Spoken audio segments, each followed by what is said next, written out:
Supreme court ने आज कई चीजें कही हैं जो हम जैन जी की बात कर रहे थे रविंद्र सर, तो उसमें वो कि यूपीएससी से आप सीखिए, यूपीएससी के एग्जाम कभी लीक नहीं होते। एनटीए को वो कह रहे हैं कि आप जो है कहीं 3 महीने जो है से ज्यादा फैसलों को सुरक्षित मत रखिए। अब ये जमानत के आदेश एक दिन अगले दिन जरूर ले लीजिए। बहुत मतलब हम जो कहते हैं उम्मीद तो है, लेकिन यहाँ जो सरकार है यार, चिकना खड़ा है मामला। कोई कहीं कुछ ना पानी ठहरता है ना जू रेंगती है। और भय तो है, डर तो है। आज जिस तरह से राहुल गांधी का वो एक दिखाई दिया, वहां दिल्ली का शो हर बार होता है, वो इतनी बेचैनी उत्पन्न होती है, और जो उनके बयान आते हैं वो देखिए ना आप कैसे होते हैं। कीजिएगा टिप्पणी। जी नमस्कार। आज संजीव जी आपने सही बताया कि सुप्रीम कोर्ट ने कहा कि भाई 3 महीने से ज्यादा समय मत लीजिए। सुप्रीम कोर्ट इसके लिए इंतजार कर रहा था कि देश में 5 करोड़ लंबित हो जाए मामले। आज 4.5 करोड़ मामले लंबित हैं इस देश में, निचली अदालतों में, हाई कोर्ट में, सुप्रीम कोर्ट में। किस बात का इंतजार था इस देश को? क्या इस देश में सुप्रीम कोर्ट कभी आदेश देगा? एसआईआर तो तुरंत फुरत में हो जाता है, उसके लिए टाइम नहीं मिलता। कर दीजिए एसआईआर, हाँ, बिल्कुल। यहाँ और आप सुप्रीम कोर्ट कभी ये वक्त देगा कि जो कॉज लिस्ट में एक जज के सामने जितने भी मुकदमे एक दिन में लगे हैं, जज वो सारे मुकदमे सुनने के बाद घर जाए? तब तो नहीं कहते ना, सब तो 4, 4:30, 5 बजते ही कुर्सी से उठ जाते हैं सब लोग। और जो बेचारे याचिका करता है, दूर दराज से जो इंतजार करते हैं, वो लोग तो बैठे रहते हैं। आज की हियरिंग अगले बार 6 महीने बाद आएगी, फिर 3 महीने बाद आएगी, तो मौका नहीं आता। तो ये भी सुप्रीम कोर्ट को बोल देना चाहिए था, लेकिन वो तो नहीं बोला। खैर, लेकिन संजीव भाई, आज एक और हियरिंग सुप्रीम कोर्ट में थी जिसका आपने भी जिक्र किया, नीट वाली। अब नीट में सरकार से पूछा गया भैया लीक क्यों हुआ एग्जाम, तो सरकार ने कहा कि प्रधानमंत्री नजर रखेंगे। क्या है अरे मैंने कानूनी बात बताओ भैया, कोर्ट में आए हो, प्रधानमंत्री नजर रखेंगे तो पिछले वाले पे प्रधानमंत्री नजर कहां चली गई थी? जब लीक हुआ तब प्रधानमंत्री की नजरें कहां चली गई थी? तब किसकी नजरें थी? उस व्यक्ति पर क्या कार्रवाई हुई? जिस व्यक्ति की नजरें उस पर थी, जिसकी वजह से आज पूरे विश्व में हम लोग मजाक का पात्र बन गए, सब लोग हंस रहे हैं हमारे ऊपर, तो तब किसकी नजरें थी? वो तो नहीं बताया, वो सवाल है ना। अब प्रधानमंत्री की नजरें हैं, अरे प्रधानमंत्री की नजरें होने से क्या मतलब है? मतलब ये है कि हो क्या रहा है, आपने गंभीरता से क्या किया। अब खबरें आ रही हैं जंगी जहाजों के बेड़े में लेके आया जाएगा प्रश्न पत्रों को। बिल्कुल ये स्थिति पैदा हो गई है। सर संजीव जी, आप सुनील जी भी दोनों बैठे हो, हमारे बड़े वरिष्ठ, आज तक कभी सुना क्या पेपर लीक होते थे 30 साल 35 साल पहले? नहीं। अब आज तो आज मुझे, आज आज सुप्रीम कोर्ट ने यूपीएससी का उदाहरण भी दिया। यूपीएससी का दिया उसने कि वहां तो नहीं होते पेपर। सर मैं कहता हूं यूपीएससी का आप उदाहरण लीजिए, यूपीएससी का उदाहरण लीजिए, कितने सारे एग्जाम्स वो लोग कितने सालों से कंडक्ट कर रहे हैं। आप सर इस हिंदुस्तान के बजट का उदाहरण लीजिए ना सर। बजट तो शुद्ध 100% सरकारी है, उसमें तो किसी प्राइवेट पार्टी का इन्वॉल्वमेंट संभव ही नहीं है। उसमें आज तक एक खबर बजट की बाहर आई क्या कभी? कोई बजट लीक हुआ? पहले एक बजट को छोड़ दीजिए, वो पहला बजट, उसके अलावा आज तक ऐसा नहीं हुआ कि बजट की इतनी सी भी जानकारी बाहर आ गई हो। तो जब बजट को यही अधिकारी लोग, इसी सरकार के अधिकारी बजट को अगर कॉन्टेक्ट करा सकते हैं, बजट को बिल्कुल, और बजट तो कितने हाथों से गुजरता है सर, आप जानते हैं संजीव भाई। मैं थोड़ा सा विषयांतर है, लेकिन मैं जानकारी के लिए बता दूं दर्शकों के लिए, बजट की जब बैठक होती है उसकी सीक्रेसी देखो कैसे मेंटेन की जाती है। वो क्वारंटीन होता है, वो सब तो जानकारी है ही, हलवा वलवा बनता है उसके बाद। लेकिन जब आखिरी दिन जब वित्त मंत्री अपने घर से, दफ्तर से जब बाहर निकल के राष्ट्रपति भवन जाते हैं, और राष्ट्रपति भवन के बाद कैबिनेट की बैठक होती है जिसमें अप्रूवल होता है बजट का, उस कैबिनेट की बैठक में प्रधानमंत्री समेत तमाम मंत्रियों के मोबाइल फोन बाहर रखवा लिए जाते हैं, मोबाइल फोन तक बाहर रखवा लिए जाते हैं इतने, और बाकायदा उसमें खांचे बने हैं कि यहां पे पीएम का फोन रखा जाएगा, यहां पे नाम के साथ रखवाए जाते हैं फोन। तो जब हमारे बजट और इतने हाथों से गुजरता है, इतनी ज्यादा इन्वॉल्वमेंट लोगों की होती है, प्रिंटिंग होती है, तमाम चीजों के बावजूद भी जब बजट कभी लीक नहीं हुआ, तो ये नीट की परीक्षा हर साल 2 साल में क्यों लीक हो जा रही है इसका? और एक परीक्षा थोड़ी, सीबीएसई का हाल देख लीजिए। तो तमाम जो हमने कभी सुने नहीं, अब तो ये हो जाएगा कि एक आध बार अगर इन्होंने नीट की परीक्षा ठीक आयोजित करवा दी तो ये भारत रत्न के हकदार ना हो जाए। अब तो हालात वो हो गई है कि भैया सारे चारों तरफ से आवाजें उठेंगी कि इन्होंने तो भैया एलकेजी का भी ठीक कराया था और नीट का भी ठीक कराया, अब इनको दे दो कुछ ना कुछ। तो अब ये हालत हो गई है। और मैं तो इंटरव्यू देख रहा था धर्मेंद्र प्रधान का, वो कह रहे हैं नीट का पेपर लीक ही नहीं हुआ। मैं सुना देता हूँ, मैं सुना, मेरे पास है, मैं सुनाया था वो क्या कह रहे हैं, ये सुनिएगा, ये है मेरे पास।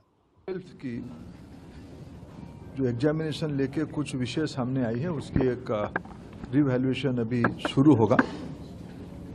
17 लाख विद्यार्थी परीक्षा दिए थे, सीबीएसई का बता रहे हैं, सीबीएसई उनमें का, से हर एक की जो कॉपी उन्होंने आंसर किया है, इससे 98 लाख कॉपी पे उनकी उत्तर सुरक्षित है। 98 लाख कॉपी यानी एक एक कॉपी में 40 पेजेस है। लगभग 40 करोड़ स्कैन कॉपी, जिसके ऊपर पहली बार सीबीएसई ने एक इवैल्यूएशन प्रोसेस किया, ओएसएम उसको कहा। ओएसएम एक प्रोग्रेसिव इंस्ट्रूमेंट है। भारत में अनेक यूनिवर्सिटी, अनेक इंस्टीट्यूशन और दुनिया की अनेक इंस्टीट्यूशंस ओएसएम की ओर बढ़ रहे हैं। धीरे धीरे ये स्टूडेंट सेंट्रिक है, फॉर स्टूडेंट है। बच्चों को ट्रांसपेरेंटली अपने मार्क के बारे में जानकारी मिले, उनको ट्रांसपेरेंटली स्कैन कॉपी के माध्यम से उनकी आंसर शीट उनके हाथ में आए, उनकी जिज्ञासा, उनके मन में जो प्रश्न है और उसमें कम मिला है या ज़्यादा मिला है, वो कुछ छूट गया है, ये सारा विषय की जानकारी देने का ये ओएसएम की व्यवस्था है। पहली बार देश में सीबीएसई ने इसको प्रयोग किया। उसमें कुछ विसंगति ध्यान में आ रही है, इसको मैं दायित्व लेता हूं, उसको कैसे ठीक करा जाएगा, उसके उपाय निकाला जाएगा, उस काम पे हम सब लोग जुटे हैं। हम एक भी विद्यार्थी की अनआंसर्ड क्वारी को, कोई उनकी मन की जिज्ञासा को हम असमाधित नहीं छोड़ेंगे।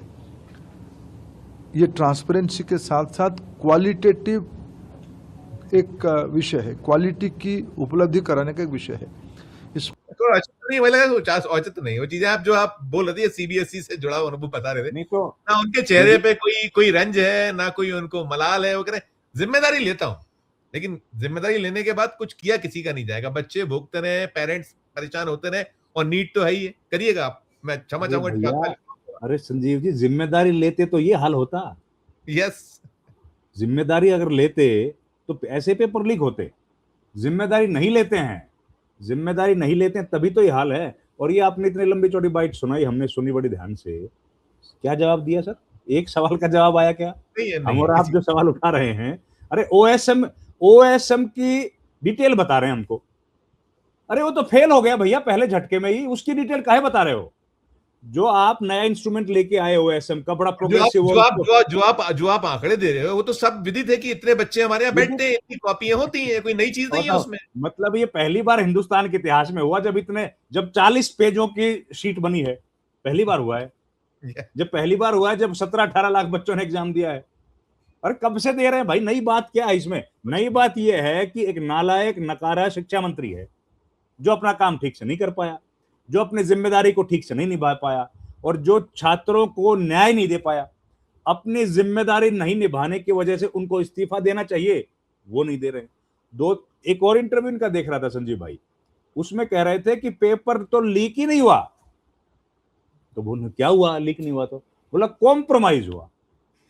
लीक नहीं हुआ, कॉम्प्रोमाइज हुआ। अब ये नई कहानी आ गई भैया। लीक होने में, कॉम्प्रोमाइज होने में क्या है? 100 सवाल हैं। उन 100 सवालों को अगर प्रश्न पत्र की 9 बजे शुरू घंटी होती है, 9 बजे से पहले अगर किसी के पास पहुंच गए, परीक्षा हॉल के बाहर पहुंच गए, तो उसको लीक ही तो कहते होंगे या कुछ। अब उसको आप कॉम्प्रोमाइज कहते हो। आपने एग्जाम क्यों रद्द कर दिया? कई बच्चे हमारे क्यों मारे गए? आप यदि जिस तरीके उसको कम करके पेश करने की कोशिश कर रहे हैं, बहुत पूछिए ना। उसका भी कह रहे हैं दायित्व लेता हूं। अरे तो दायित्व लेते हो सब चीज का, काम कुछ कर नहीं पा रहे हो यार, क्या दायित्व है? वो कह रहे हैं, सरकार वहां जाके कहती है कि प्रधानमंत्री दायित्व ले रहे हैं, अब वही दायित्व करेंगे। तो आप करोगे क्या मंत्री जी? कुछ तो बता दो इन बच्चों को। प्रधानमंत्री बेचारे आपके पानी तक का ध्यान रख रहे हैं कि कम पानी पीते हो धर्मेंद्र जी, ज्यादा पिया करो। और ज्यादा पानी के चक्कर में मुझे लगता है वो घड़े पे बैठे रह गए, पीछे से पेपर लीक हो गया। अरे पानी का जिम्मेदारी सौंपी थी, आपको एग्जाम कंडक्ट कराना था, आप उस पानी के चक्कर में एग्जाम को भूल गए। और प्रधानमंत्री उनके पानी का भी ध्यान रखें, इन छात्रों के एग्जाम्स का भी ध्यान रखें। अब वो जंगी जहाज भी देंगे उनको कि भैया इस जहाज में लेके आओ। तो ये सारे मंत्री किस लिए बैठे हैं? एक तो अपने जयशंकर जी तो आंखों से रील निकालते हैं, वो अखियों से गोली मारते हैं, जब जमीन पर काम होता है तो गायब। यहां महंगाई होती है तो निर्मला सीतारमण गायब। अब ये पेपर लीक हो गए, मंत्री गायब है। और जब ऑपरेशन सिंदूर को रोकने की घोषणा होती है तो रक्षा मंत्री गायब, उसकी घोषणा कोई और कर दे रहा है। तो जहां जिस व्यक्ति की मंत्री की जरूरत होती है वो मंत्री उसके अलावा हर जगह मौजूद है। अब वो कह रहे हैं हमारे नीट की परीक्षा से जुड़े, कल मैं बड़ा हैरानी की बात हो रही है सर, अजीबो गरीब कहानियां हो रही। नीट की परीक्षा पर बैठक चल रही है राजनाथ के घर पे। अरे रक्षा मंत्री है राजनाथ सिंह, आज आ गया ना आपके सामने कि वो जहाज देंगे ना, जहाज देंगे ना आपको ले जाने के जहाज लिए। देंगे, जहाज के लिए बैठक की क्या जरूरत है? वो तो दे देंगे ऐसे ही, जहाज तो दे देते हैं ना सर ऐसे ही जब परिस्थितियां ऐसी। लेकिन बस माहौल बनाना है कि वहां बैठक चल रही, भाई वहां पर बैठक चल रही है, जहाज तो जहां जरूरत पड़ेगी वहां पर तो रक्षा मंत्रालय दे देगा। होम मिनिस्ट्री के पास, बीएसएफ के पास अपनी जहाजें हैं, वहां से ले लो जहाज। अब जहाज के लिए बैठकें हो रही हैं।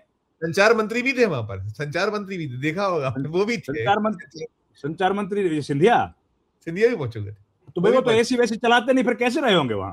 वो कैसे रहे? ठीक बात। प्रवीण सर देखिए, ये जो मेरा है शीर्षक है, बदले बदले से क्यों नजर आ रहे हैं सरकार। और देखिए आप बैठे हरियाणा, और हरियाणा के बाजू में पंजाब, पंजाब से जो सूचना आई, मैं कह रहा हूं ना कि हर तरफ से आप पूरी कोशिश, ठीक है स्थानीय सरकार के चुनाव है, आप साम दाम दंड भेद सब अपना रहे हैं, लेकिन चीजों के कहीं ना कहीं कुछ संकेत तो मिलते ही मिलते हैं ना। आप सारा कुछ कर रहे हैं, आप ये भी कहीं आक्रोश का प्रकटीकरण ही माने कि सुपड़ा साफ है। ठीक है आप पहले भी नहीं थे, नहीं कहता, लेकिन आपकी कोशिशें तो होती हैं, आप कर तो सारा कुछ रहते हैं, आप जितना जो कर सकते हैं। क्या कहिएगा आप? मतलब पहले तो ये बदले बदले से, और साथ में जो आपको लगे पंजाब पे टिप्पणी, पर मैं समाप्त धनंजय पे करना चाहूंगा।